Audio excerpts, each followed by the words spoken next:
राधे राधे मित्रों, मैं आचार्य भरत कृष्ण दास एक बार पुनः आप सभी का स्वागत करता हूं हमारे YouTube चैनल मेरा सांवरिया सरकार में। मित्रों, ज्योतिष श्रृंखला चल रही है जिसमें आज हम आपको बताएंगे सूर्य से अस्त ग्रहों की गणना कैसे की जाती है। आइए सबसे पहले जानते हैं अस्त ग्रह क्या होते हैं। मित्रों, नवग्रहों में सूर्य, चंद्र, मंगल, बुध, गुरु, शुक्र, शनि, ये 7 ग्रह और 2 छाया ग्रह राहु और केतु। इनमें सूर्य सभी ग्रहों के राजा कहे जाते हैं क्योंकि सूर्य सबसे शक्तिशाली और सबसे प्रभावशाली, सबसे चमकीले ग्रह होते हैं। देखिएगा, सूर्य जब किसी निर्धारित डिग्री पर अन्य ग्रह सूर्य के नज़दीक पहुंचते हैं तो सूर्य उन ग्रहों को अस्त कर देता है। इसका अर्थ होता है कि अपनी चमक से उनकी चमक को छिपा देता है। देखिएगा, जब वह ग्रह सूर्य के बहुत नज़दीक पहुंच जाते हैं तो पृथ्वी से वह दिखाई नहीं देते, इसलिए उनका अस्तित्व ही खत्म हो जाता है, समाप्त हो जाता है और इस तरह से वह प्रभावहीन हो जाते हैं। प्रभावहीन होने का अर्थ है कि यदि कोई ग्रह योग कारक है, हमारी कुंडली में बहुत अच्छा है और वह सूर्य के किसी निश्चित डिग्री पर जाकर के अस्त हो जाए तो वह योग कारक ग्रह भी किसी काम का नहीं रहता, उसके प्रभाव हमारे जीवन में देखने को नहीं मिलते। आइए हम जानते हैं कि किस तरह से सूर्य कितनी डिग्री पर ग्रहों को अस्त कर देता है। देखिएगा, यहाँ पर चंद्रमा 12 डिग्री लिखा हुआ है, तो इसका अर्थ है कि सूर्य चंद्रमा को कम से कम 12 डिग्री पर अस्त कर देता है। 12 डिग्री से लेकर के 0 डिग्री तक। एक बात आप ध्यान रखें, अधिकतम 12 डिग्री है, कम से कम होता है 0 डिग्री। 0 डिग्री पर ग्रह जब उनका जो डिफरेंस होता है ग्रहों का सूर्य से, यदि वह कम होता चला जाएगा तो वह बहुत ज़्यादा अस्त होते चले जाएंगे और जब डिफरेंस बिल्कुल 0 हो जाता है तो उनको पूर्ण अस्त ग्रह कहा जाता है। तो चंद्रमा को सूर्य 12 डिग्री पर अस्त कर देते हैं। मंगल को सूर्य 17 डिग्री तक अस्त कर देते हैं। उसी तरह से बुध को 13 डिग्री तक, गुरु को 11 डिग्री तक, शुक्र को 9 डिग्री तक और शनि को 15 डिग्री तक अस्त कर देते हैं। मित्रों, यदि आप सूर्य से अस्त ग्रहों की गणना सीखना चाहते हैं तो उससे पहले आपको पता होना चाहिए कि जो नवग्रह हैं उनमें आपसी मित्रता, शत्रुता कैसी होती है, ग्रहों के बारे में, राशियों के बारे में, और जो मैंने पूर्व की जो वीडियो बनाई हैं वह सभी आप अवश्य देखें ताकि आप इससे पहले के जो टॉपिक हैं उनको क्लियर कर सकें, क्योंकि उन्हीं टॉपिक्स के ऊपर यह वीडियो बनी हुई हैं, वही इस वीडियो का बेस है। यदि आप बेस क्लियर नहीं कर पाए तो निश्चित रूप से आप इस टॉपिक को भी नहीं समझ पाओगे। सबसे पहले आपको जानना चाहिए कि ग्रहों की डिग्री कैसी होती है, ग्रहों की चाल क्या होती हैं। अब देखिएगा, मैं आपको बता चुका हूँ कि ग्रह एंटीलॉक चलते हैं। हालांकि कभी कभी किसी परिस्थिति में ग्रह ऐसे भी चलते हैं जिसको हम वक्री कहते हैं, लेकिन ग्रहों की चाल मार्गी प्राय कही जाती हैं। तो आज हम गणना कर रहे हैं सूर्य से अस्त ग्रहों की। अब देखिएगा, यहाँ पर इस कुंडली में तुला लगन की कुंडली है, साथ लिखा है जिसका अर्थ है तुला लगन, और इसके स्वामी होते हैं शुक्र देवता। तो यहाँ पर सूर्य जो कि 10 डिग्री के हैं, तो आइए सूर्य से सभी ग्रहों की बार गणना हम करते हैं कि किस तरह से सूर्य कौन से ग्रह को अस्त कर रहे हैं और कौन सा ग्रह अस्त नहीं हो रहा है। तो देखिएगा, सबसे पहले बात करते हैं चंद्रमा की। चंद्रमा 12 डिग्री हैं। चंद्रमा सूर्य से 1 हाउस पहले बैठे हुए हैं। सूर्य 4th हाउस में है और चंद्रमा 3य हाउस में है। सूर्य 10 और चंद्रमा 23 डिग्री के हैं। 23 डिग्री का अर्थ है, मैं आपको बता चुका हूँ कि एक घर में कोई भी ग्रह 30 डिग्री तक चल सकता है। उससे ज़्यादा यदि उसकी डिग्री होती है तो अगले घर में आ जाएगा। देखिएगा 23 डिग्री चंद्रमा यहाँ चल चुके हैं और चलना कितना बाकी है, 7 डिग्री, क्योंकि 30 चलना है उनको, तो 7 बाकी है। इसको हम लिखेंगे यहाँ पर 7। और सूर्य तक पहुँचने, सूर्य कितना चल चुका है, 10, तो सूर्य के तक पहुँचने में उनको और कितना चलना है, 10 और चलना है। देखिएगा दोबारा से समझो, 23 चल चुके हैं और इस घर, सूर्य इस घर में बैठा है, तो इस घर तक पहुँचने में कितना चलना है, 7 चलना है। और सूर्य तक पहुँचने में कितना चलना है, 10 और चलना है। तो देखिएगा 7 + 10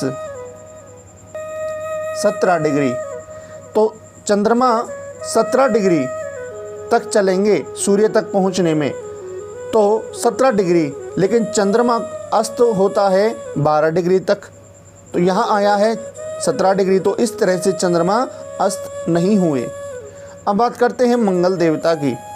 मंगल देवता सूर्य से एक हाउस आगे बैठे हुए हैं, तो यहाँ पर सूर्य 10 और मंगल 5।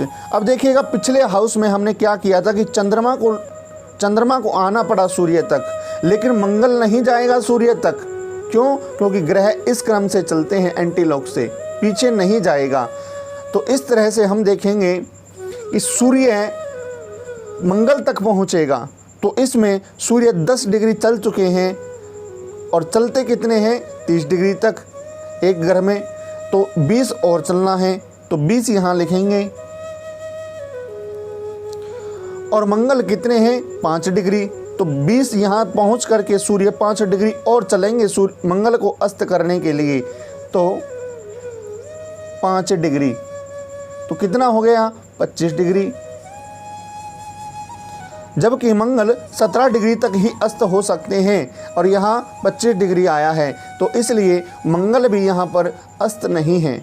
बात करते हैं बुध देवता की, जो सूर्य के साथ उसी घर में बैठे हुए हैं। तो जिस घर में जब आपस में ग्रह बैठे होते हैं एक ही घर में, तो उनका किस तरह से गणना करनी है, तो देखिएगा सूर्य की 10 डिग्री हैं और बुध की 5 डिग्री हैं, तो इन दोनों का डिफरेंस बड़े आसानी से मालूम होता है, 5, 10 - 5 डिग्री। और बुध अस्त होते हैं 13 डिग्री तक, तो देखिएगा यहाँ पर 5 है, तो इस तरह से बुध यहाँ पर अस्त हो जाते हैं। बात करते हैं अब गुरु की। देखिएगा गुरुदेव जो कि एक घर पीछे बैठे हुए हैं 22 डिग्री के साथ, तो 8 डिग्री और चलना है इनको, क्योंकि 22 है, 30 - 22 8 डिग्री और चलना है। और सूर्य देव हैं 10 डिग्री पर, तो 10 यहाँ इस घर में, 8 इस घर तक पहुँचने में चलना है और 10 डिग्री सूर्य तक पहुँचने में चलना है, तभी वह अस्त की श्रेणी में आएंगे।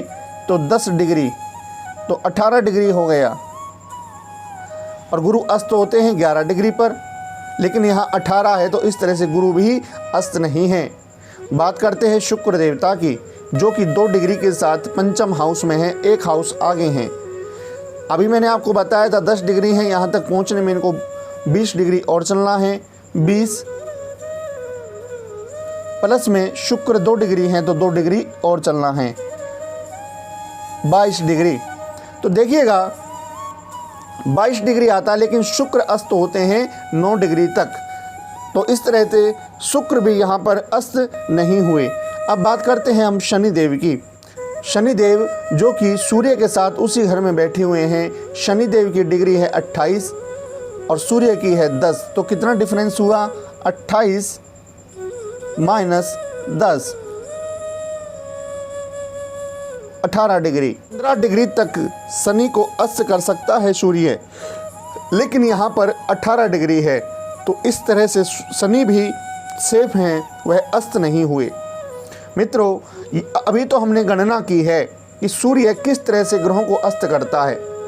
अब मैं अस्त से संबंधित कुछ बातें आपको बताता हूँ, नोट कीजिएगा।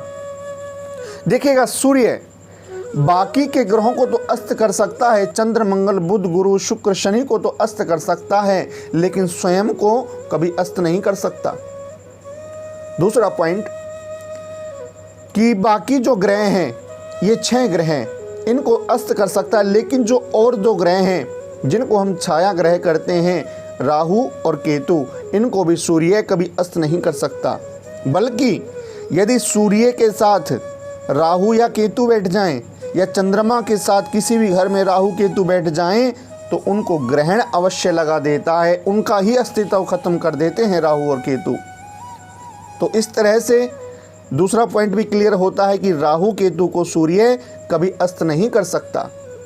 अब मित्रों, हम यहाँ देखते हैं कि सूर्य से अस्त जो ग्रह होते हैं उनका फलादेश क्या होता है, अस्त होने के बाद किस तरह का परिणाम वह देते हैं। तो मित्रों, मैं आपको बता चुका हूँ 2 तरह के ग्रह होते हैं, देव ग्रह और दानव ग्रह। देव ग्रह आपस में मित्र होते हैं, दानव ग्रह आपस में मित्र होते हैं। देवताओं के दानव शत्रु होते हैं और दानवों के देव शत्रु होते हैं। वहीं बुध दानवों को अपना मित्र मानता है और देवताओं में चंद्र मंगल को अपना शत्रु और गुरु सूर्य को अपना मित्र समझता है। तो इस तरह से हमने समझा कि कौन कौन से ग्रह आपस में शत्रु और मित्र होते हैं। अब देखिएगा, मैं आपको पूर्व की वीडियो में हर ग्रह से संबंधित योग कारक मारक समझा चुका हूँ प्रत्येक लगन कुंडली में। तो शुक्र से संबंधित जो लगन कुंडली में जो योग कारक ग्रह हैं, हमने यहाँ पर तुला लगन ली है। तो शुक्र के जो भी यहाँ पर योग कारक मित्र होंगे, अब मान करके चलिए कि शुक्र यहाँ बैठा है जो कि इस कुंडली में सबसे ज़्यादा योग कारक है। यदि शुक्र सूर्य से अस्त हो जाते हैं तो यहाँ पर जातक को संतान से संबंधित रोग या संतान पैदा ना होना या संतान अच्छी ना होना, संतान की शिक्षा ना अच्छी होना, अपनी शिक्षा में कमी आना, इस तरह के जातक को दुष्परिणाम देखने को मिलेंगे। मित्रों, मेरे कहने का तात्पर्य ये है कि यदि कोई योग कारक ग्रह अस्त हो जाता है कुंडली में, तो वह सदैव नेगेटिव ही हमें परिणाम देगा, जो कि बहुत अच्छा माना जाता है योग कारक ग्रह, लेकिन अस्त होने की वजह से वह अपने अच्छे परिणाम नहीं दे सकता। और यदि कोई मारक ग्रह कुंडली में अस्त हो जाता है तो मित्रों वह हमारे लिए बहुत अच्छा माना जाता है। क्यों? क्योंकि मारक ग्रह सदैव हमें बुरे परिणाम देते हैं। और यदि कोई बुरा व्यक्ति अस्त हो जाए, मृत हो जाए, तो वह बुरे परिणाम देने में सामर्थ्यता नहीं दिखा सकता। तो उसी तरह से यदि कोई ग्रह हमारा 6, 8, 12 जिनको हम त्रिक भाव कहते हैं, यदि इन घरों में आकर के कोई भी ग्रह सूर्य के साथ अस्त हो जाता है तो वह भी अच्छा माना जाता है, क्योंकि इन घरों में आकर के ग्रह सदैव ही बुरे परिणाम देते हैं। क्योंकि इस घर को रोग शत्रु का ग्रह माना जाता है, इसको आकस्मिक दुर्घटना का ग्रह माना जाता है और इसको जेल यात्रा आदि का ग्रह माना जाता है। तो इस तरह से मित्रों, मारक ग्रह या त्रिक भाव के कोई ग्रह यदि अस्त हो जाते हैं तो वह सदैव हमारे लिए शुभ ही होता है, क्योंकि उनका जो बुरा परिणाम देने की जो पावर उनके अंदर होती है, सूर्य से अस्त होकर के वह क्षीण हो जाती हैं। लेकिन यदि कोई शत्रु ग्रह ना होकर के मित्र ग्रह या योग कारक ग्रह अस्त हो जाता है तो यह जातक के लिए बहुत ही बुरा परिणाम देते हैं। वह उनके अंदर जो अच्छी क्वालिटी होती है वह जातक उनको प्राप्त नहीं कर सकता। मान कर के चलो कि तुला लगन की कुंडली में बुध अस्त हो गए हैं, तो यहाँ क्या होगा? सबसे पहले तो हमें बुरे परिणाम मिलेंगे उस ग्रह से संबंधित जो ग्रह अस्त हुआ है। बुध प्रतीक होता है वाणी का, तो जातक की वाणी खराब हो जाएगी। वाणी खराब होने का मतलब वह तुतला सकता है, हकला सकता है, या फिर उसकी वाणी में कर्कश वाणी हो सकती है। ग्रह के साथ साथ जो ग्रह जिस घर में बैठा है उस घर को भी वह दूषित कर देता है। मतलब चतुर्थ हाउस सुख सुविधा का स्थान माना जाता है, माता का स्थान माना जाता है। तो यहाँ पर बुध के अस्त होने से क्या होगा कि माता के साथ व्यवहार बहुत गलत हो जाएगा, माता के साथ बहुत ज़्यादा बहस होने लगेगी, सुख सुविधाएं उस जातक को प्राप्त नहीं हो पाएंगी। तो मित्रों, आपने जाना कि अस्त ग्रह किस तरह से कुंडली में प्रभाव डालते हैं, किस तरह से वह कुंडली को प्रभावहीन कर देते हैं। मित्रों, यहाँ पर मैंने अस्त ग्रहों की गणना आपके बताई है। आपको यदि इसमें समझने में कोई भी समस्या आ रही हो तो आप कमेंट बॉक्स में या नीचे दिए गए नंबर पर भी आप संपर्क करके अपनी हर समस्या का समाधान कर सकते हैं। मित्रों, यदि आप अपनी कुंडली दिखवाना चाहते हैं, अपनी कुंडली का एनालाइज करवाना चाहते हैं तो भी आप हमसे संपर्क कर सकते हैं। निश्चित रूप से जीवन में आ रही हर समस्या का समाधान अच्छे तरीके से किया जाएगा। मित्रों, मैं आगे आने वाली वीडियो में हर ग्रह कैसे अस्त होता है, उस अस्त होने वाले ग्रह का क्या फलादेश होगा, किस तरह के वह परिणाम देंगे और अस्त हुए ग्रहों को, प्रभावहीन हुए ग्रहों को हम किस तरह से मजबूत करें, उसके उपायों के बारे में भी मैं आपको बताऊंगा। आगे आने वाली वीडियो में मैं चंद्र से लेकर के शनि तक प्रत्येक ग्रह के उपाय, अस्त कैसे होते हैं, हर चीज़ के बारे में डिटेल से आपको बताने वाला हूं। यदि आपने हमारे चैनल को अभी तक सब्सक्राइब नहीं किया है तो प्लीज़ सब्सक्राइब करें और नोटिफिकेशन बेल को ज़रूर दबाएं ताकि जब भी वीडियो अपलोड हो तो आपको प्राप्त हो सके और आप उस वीडियो को देख सके बिना किसी परेशानी के।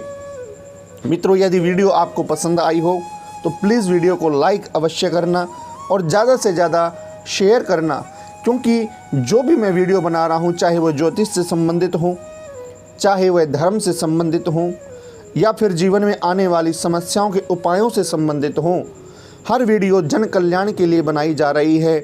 तो मेरा प्रयास यह है कि ये वीडियो जन जन तक पहुंच सकें और जन साधारण इसका लाभ प्राप्त कर सके, क्योंकि ज्योतिष की जो श्रृंखला मैंने शुरू की है मित्रों, बहुत से लोग ऐसे हैं जो जीवन में परेशान हैं, ज्योतिषियों के पास जाते हैं तो उनको अच्छा समाधान नहीं मिल पाता या ज्योतिषी जो बताते हैं वो समझ नहीं पाते।